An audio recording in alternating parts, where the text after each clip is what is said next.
বিভিন্ন জায়গায় হিন্দু মন্দিরে চুরি হচ্ছে, ভাঙা হচ্ছে, হিন্দুদের ধর্মীয় অনুষ্ঠান করতে গেলে পুলিশ বাধা দিচ্ছে, রামনবমীর গেট করতে গেলে বলছে বাধা দিচ্ছে। এইখানে আজকে করেছে চণ্ডীপুরে, এনএইচ থেকে অনুমতি নিয়ে আসুন। মমতা আর তার চোর ভাইপোর যে ছবি দিয়ে গেটগুলো সারা বছর ঝুলে থাকে, ওদের কোন বাবার অনুমতি নিয়ে করে ওরা?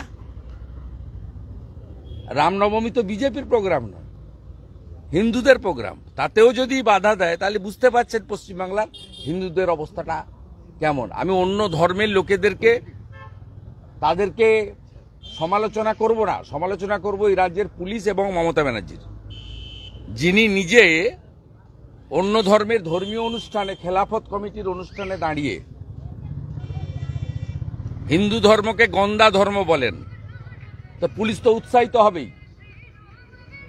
পুলিশ মন্ত্রী যদি হিন্দু ধর্মকে গন্দা মানে হিন্দিতে বাংলায় নোংরা,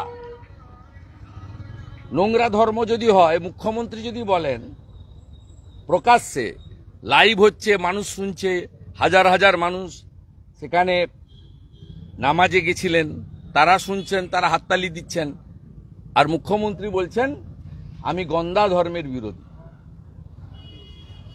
মুখ্যমন্ত্রী বলেছেন সকালে উৎসাহিত হয়ে দাসপুরের হিন্দু বিরোধীরা,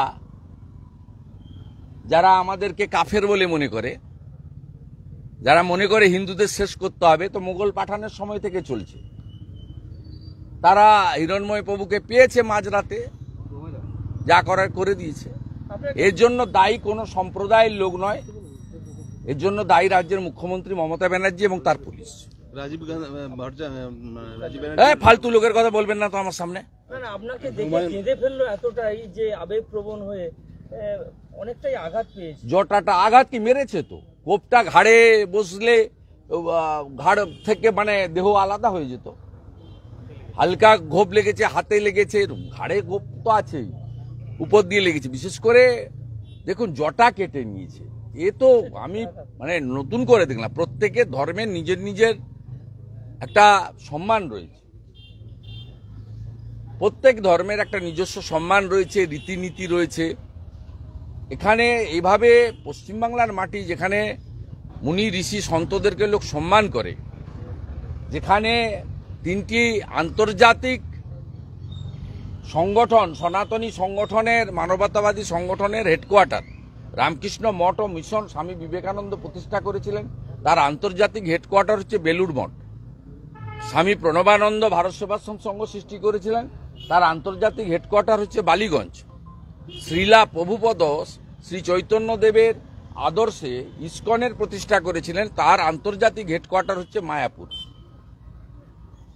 এবং এইখানেই যদি সন্ত সমাজ তারা এইভাবে আক্রান্ত হন, তাদের জটা কেটে নেওয়া হয়, তাহলে পশ্চিমবাংলার সাধারণ মানুষ, মা বোনেদের নারী সুরক্ষা তো আগেই গেছে, হসপিটালের মধ্যেই অভয়াকে প্রাণ দিতে হয়েছে, আর মুখ্যমন্ত্রী 10 লক্ষ টাকা দিয়ে সেটা চাপতে চেয়েছিলেন এবং এভিডেন্স ডিস্ট্রয় করা হয়েছে। প্রত্যেক দিনই মহিলা অত্যাচারিত হচ্ছে, এরপরে সন্ত সমাজ এভাবে অত্যাচারিত হলো। আমি উনার সুস্থতা, কালকে রাত্রি 3টায় আমি মাঝরাতের পরেই আমি আমার ঘুম মানে 2টোর পরে আমি মাঝে মাঝে রাতে মোবাইল ফোনে হোয়াটসঅ্যাপ চেক করি। আমি মনে করি কাউকে না কাউকে জেগে থাকা বা নজর রাখা দরকার আছে। আমি চেষ্টা করি আমার সীমাবদ্ধ ক্ষমতার মধ্যে।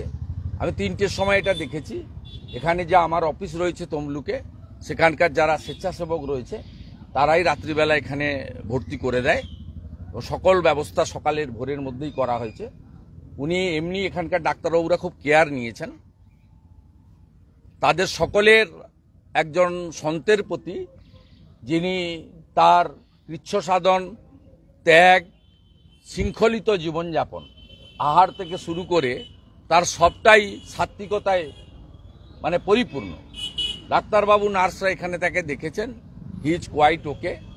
কিন্তু তাকে আমি ওনার সুরক্ষার জন্য অন্য জায়গায় শিফট করব এবং আমি আমার ক্ষমতার মধ্যে দাঁড়িয়ে আগামী দিনে ওনার ন্যূনতম একটা নিরাপত্তার ব্যবস্থা যাতে করা যায়, কোনো ভলেন্টিয়ার দিয়ে হোক, প্রাইভেট সিকিউরিটি অর্গানাইজেশন দিয়ে হোক, না, আমার যেটুকু ক্ষমতা আছে আমি করব।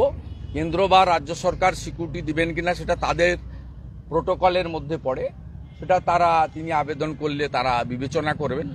সেখানে আইবি রিপোর্ট ইত্যাদি হয়, সেটা আমি তো দুটো সরকারকেই প্রতিনিধিত্ব করি না, আমি সেটা বলতে পারবো না। আমি একজন সনাতনী হিসেবে আমি এখানে মহাপ্রভুর মন্দির কমিটির সঙ্গে আমি যুক্ত, আমি সংখ্যানন্দ মন্দির মেছেদার সঙ্গে যুক্ত, আমি রিয়াপাড়া সিদ্ধনাথ জিউ কমিটির সঙ্গে যুক্ত।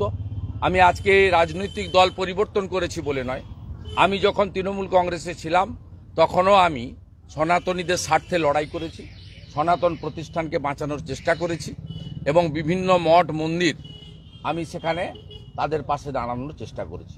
তমকুল লেকে ঐতিহ্যবাহী রামকৃষ্ণ মঠ ও মিশন যখন শতবর্ষ পূরণ হয় সেখানেও আমি প্রত্যক্ষভাবে অংশগ্রহণ করেছি, আপনারা জানেন।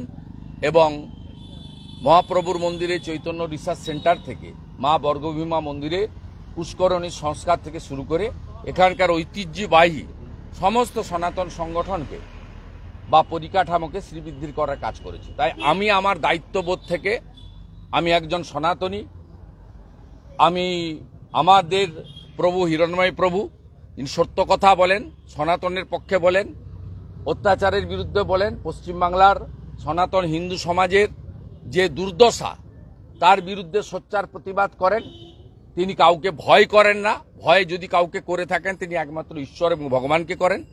তাই সেই প্রভু যার গলায় তুলসী রয়েছে, মাথায় শিখা জটা রয়েছে, যিনি ধুতি পরিধান করেন, যিনি সম্পূর্ণ সাত্বিক আহার গ্রহণ করেন, তিনি ভাগবত কথা প্রচার করেন, বেদ উপনিষদ গীতার কথা প্রচার করেন, রামায়ণ মহাভারতের কথা প্রচার করেন, শ্রীকৃষ্ণের রাধা মাধবের কথা প্রচার করেন, তার এই দুর্দশা, তার এই আক্রমণের আমি তীব্র নিন্দা করি।